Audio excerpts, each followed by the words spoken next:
The party was held in the gym that the team used for practices during the colder months, and much of their equipment was stored in an adjacent room. Several young minds, fueled by the spirit of triumph, as well as a copious amount of alcohol, came up with the idea to drag a goal out of storage and tie Barbara to the posts. Seeing it as a way to make some extra money, Barbara consented. She was bound loosely with scarves and could break free at any time. It was purely for show. As the night wore on, several of the revelers attempted some joy. Though the credo of her profession was look, don't touch, this had proven to be inevitable no matter what the circumstances. And while she did not like the feel of just what was happening to her, she knew there would be tips to be made if she stuck around. Thus, she made a ploy to pacify the audience and help pay off her student loans. She shouted in an authoritative, mocking tone. Like little kids in a candy store. "Isn't there a real man among you?" The room fell silent upon hearing her challenge, and the young men looked upon her with awe. "That's right," she said. "I'm going to let one of you come up here and show the rest how it's done."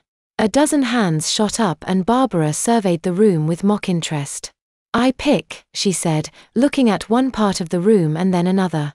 Wallets were taken out and bills held up in the air. "You." Her gaze had fallen upon Ron. He was on the outs with his girlfriend, but they had not broken up yet. Besides, the whole spectacle made him a little uncomfortable. His peers, however, were relentless. "You the man, Ron. Go Ron. Show her how it's done." "I dunno," he began. "Well," Barbara taunted, writhing seductively in her bonds. "Here I am. What are you waiting for?" Confidence fell upon him and he approached her to sounds of clapping and cheering. "Do you have the proper tribute?" she asked in a no-frills sort of way. He nodded and stuffed a folded bill into her. "What's your name?" she whispered to him. "Ron," he quietly replied. Though it scared him to admit it, he was actually quite intimidated. Barbara was wickedly, explosively hot and the eyes of the whole team were now upon him. Not one person there had tried to talk him out of it. As uncomfortable as he was, he knew that if he walked away, he'd lose their respect forever. "Okay, Ron," she said. "You know what to do. Just play along and your friends will be buying you drinks for a week. Don't get cute or sleazy though, I'm warning you." He nodded, and, after a moment's hesitation, he made some futile attempts. She played her part very well, moaning loudly and shouting his name. The place had gone crazy with excitement. Ron's teammates were now passing him money to give to Barbara in hopes that the show would last.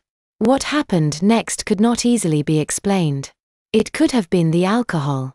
It could have been the time Ron spent away from his girlfriend. It could have been the strength of Barbara's performance or the catcalls of his peers. For whatever the reason, Ron allowed himself to forget the whole thing was just for show.